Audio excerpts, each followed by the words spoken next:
If you grew up in a household where people avoided difficult conversations, or they were always yelling to try and get their point across, or they completely just shut down, that I'm sure has probably shaped the way you communicate today.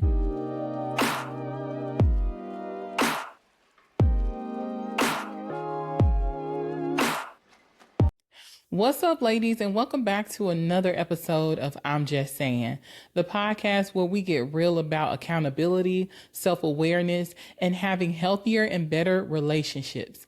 If you're new here, I'm your host, Jess, your go-to accountability coach. And if you've been rocking with me, then you already know it's all love. And I appreciate every single one of you so much.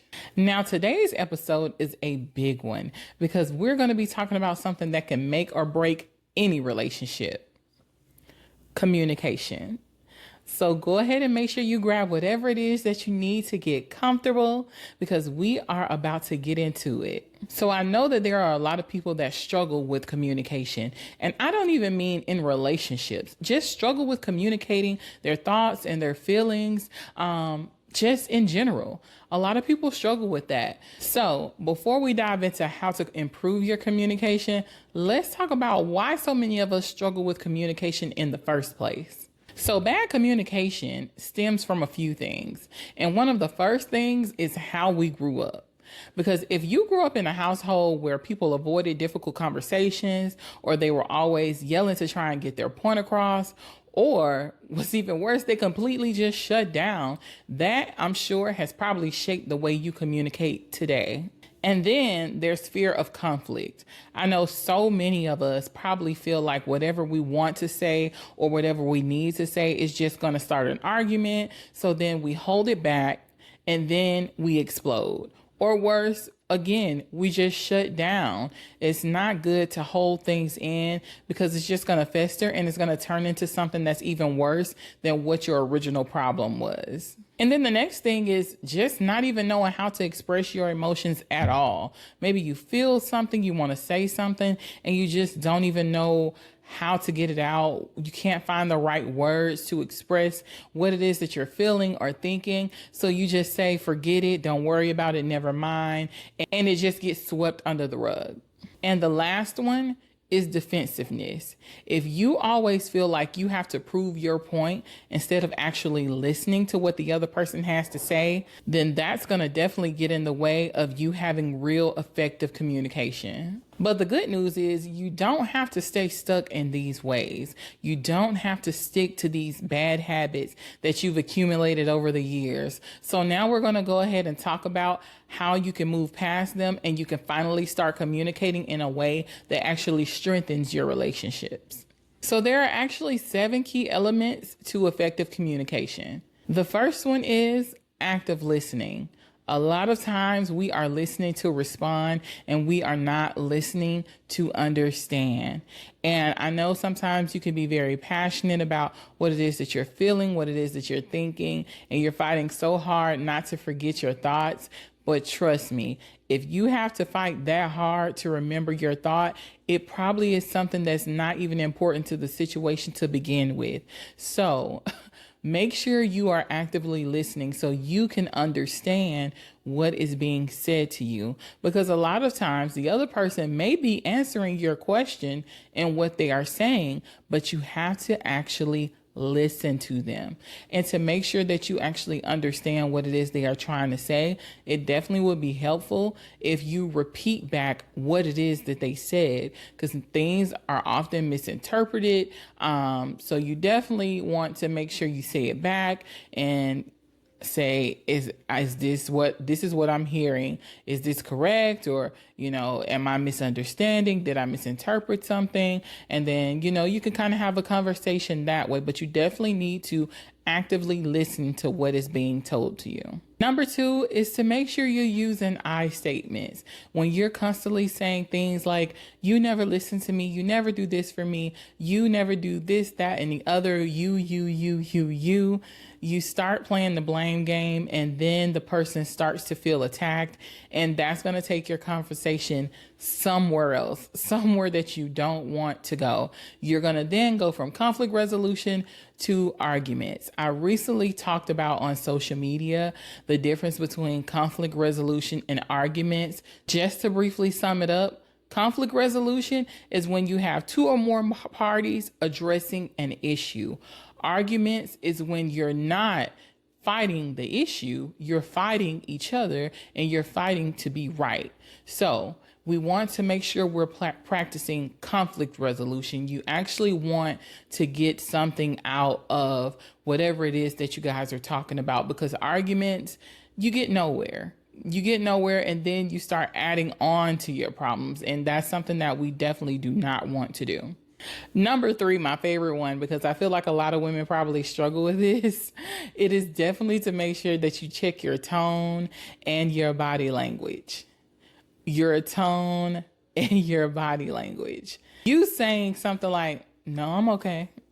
Now, you know that does not sound believable. "No, I'm okay."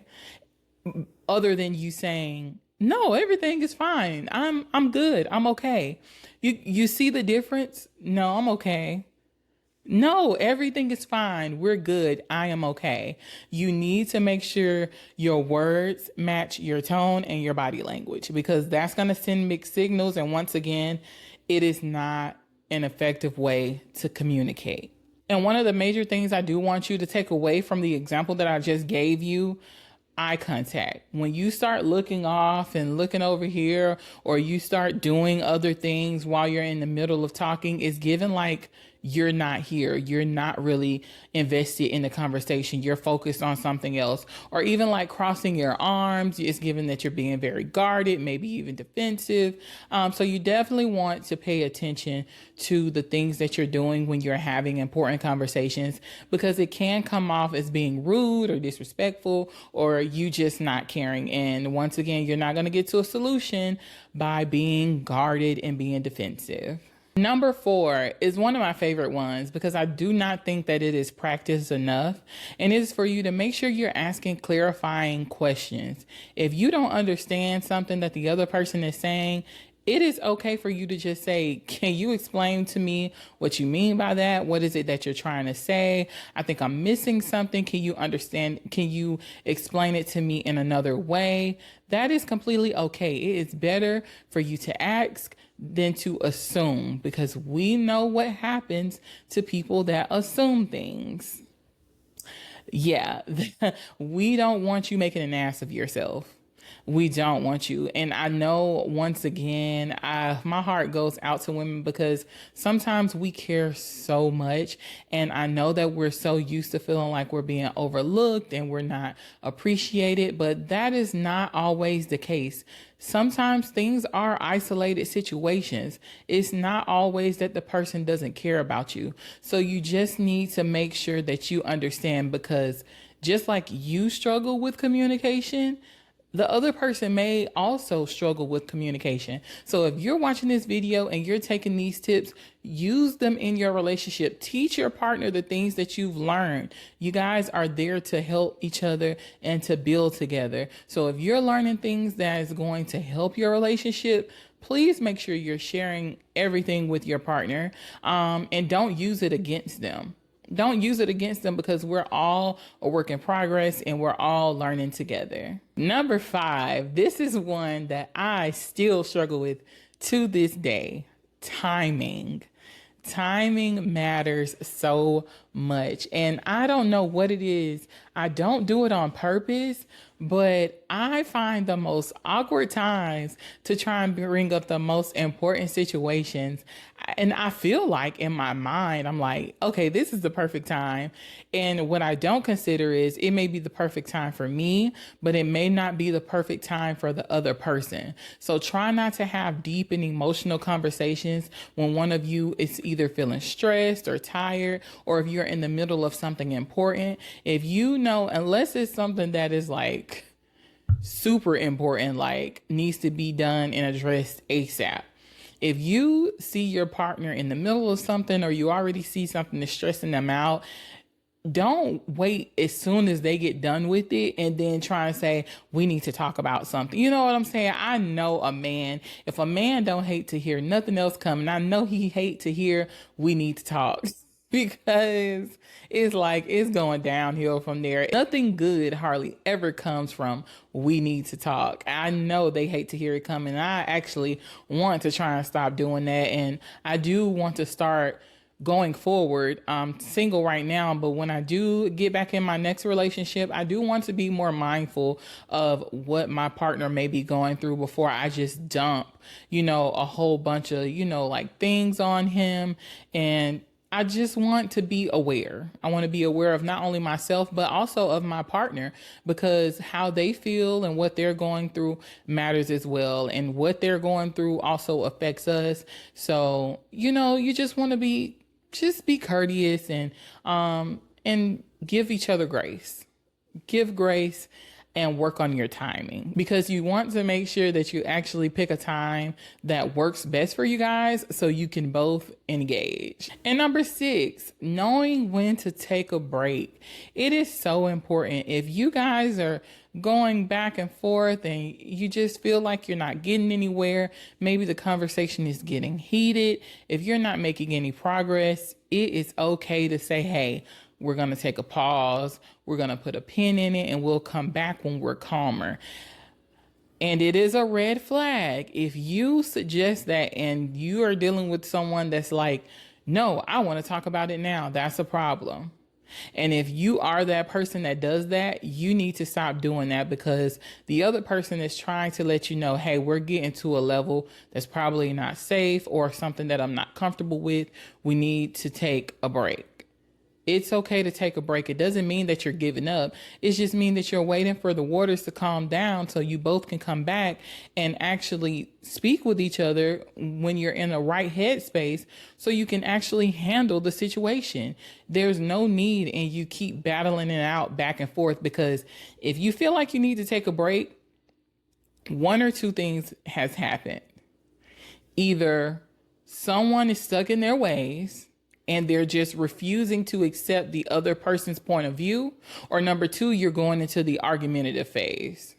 Now you guys are just going back and forth with each other and it's going nowhere. It's going nowhere.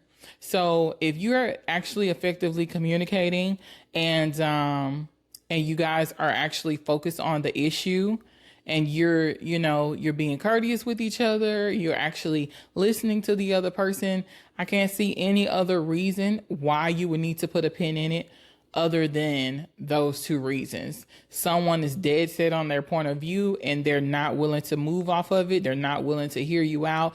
That's a whole nother issue for you to address. And then if it's starting to turn into an argument, you absolutely need to put a pin in it and come back to it, because you don't want things to happen, or you don't want to go into a space of you guys doing or saying things that you will later regret. And number 7, be open to feedback.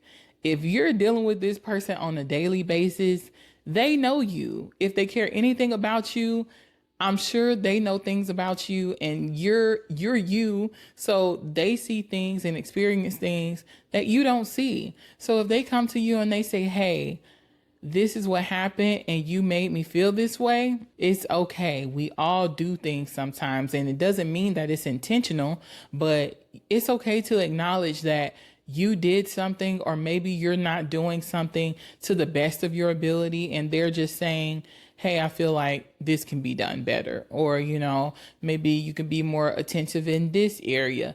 And I do want to say this. This is not the time for you to play tick for tat. Okay? If someone brings something to your attention, this is not the time for you to say, oh, I do that. Well, you do this. Once again, there's nothing effective about that.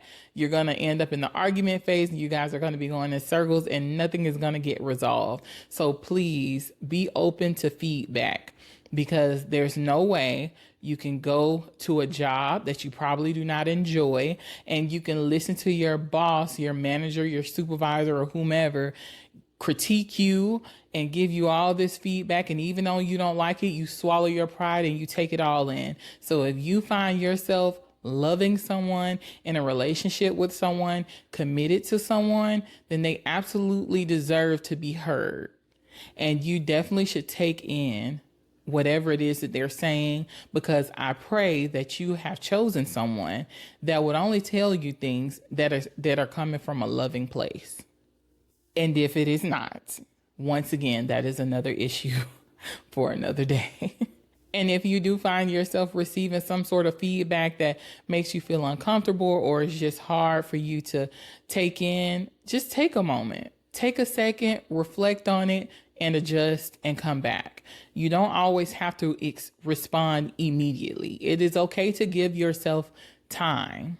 So that wraps it up for the 7 tips of effective communication.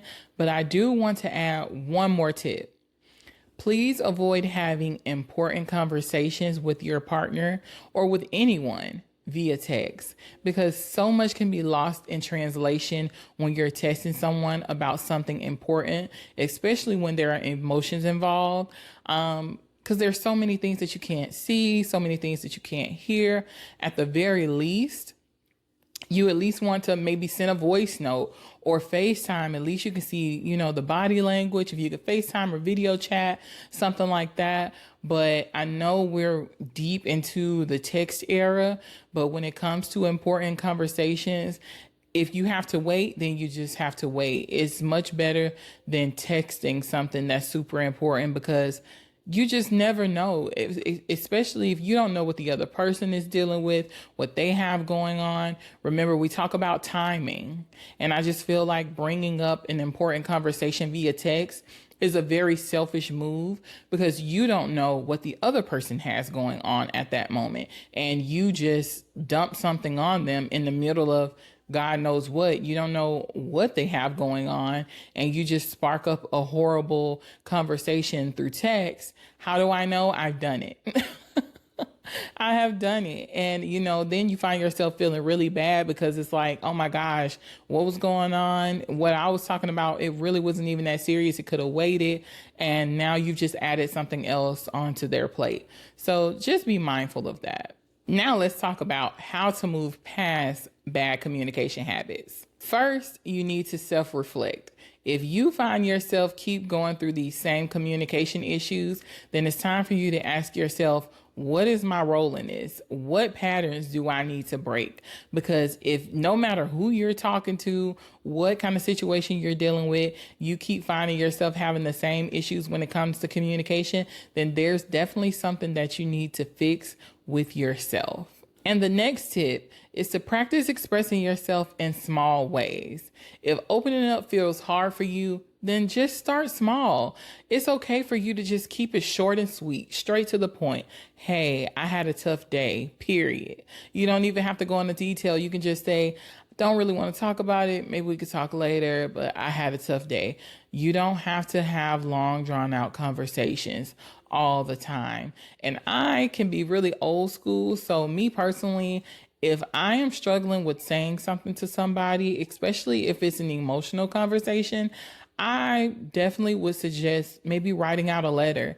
And that way you don't feel like, you're afraid of stumbling over your words or them not understanding you. If you can actually write it out. And I say write it rather than text, because I don't know what it is. I just feel like, I don't know. I just feel like putting pen to paper just brings out another emotion. Texting is just not the same. Texting feels quick, fast, not much goes into it, but it's something about you sitting down and putting that pen on that paper, and you just it's like the key to your heart or something. It's like you just kind of pour it all out on the paper. So definitely it's okay to just keep your words short. If you're someone that struggles with expressing yourself, or you feel like you just have a hard time finding the words, keep it short and sweet. That is perfectly fine. Because small statements will definitely help you build a muscle for you to have deeper conversations in the future. And the last tip is seek help if needed. If you struggle with communication that bad, There's no shame in seeking coaching, therapy, or there are even relationship workshops out there. Go on like Eventbrite or maybe Facebook events. You never know what you'll find. Definitely do not feel ashamed to seek help because you're going to be working towards making yourself better, which is going to make your relationships better. And the last thing I want to leave you guys with is good communication is not about being perfect. It is about being intentional. It is about making an effort to hear and to be heard, to respond instead of react, and to create a space where both people feel comfortable and safe expressing themselves. And yes, it does take a lot of work, but trust me, it is worth it. Well, that's it for today, ladies. Thank you so much for tuning in. And if you found this episode helpful in any kind of way, please make sure you like and subscribe to the page and share it with a friend of a friend of a friend that may need to hear this message as well. And make sure you're following me on all social media platforms because that is where the conversations continue. And once again, I want to thank you all so much for supporting my channel and watching my videos. There is so much more to come. I am super excited. And until next time, make sure you take care of yourself and you take care of the people that you love. I'm just saying.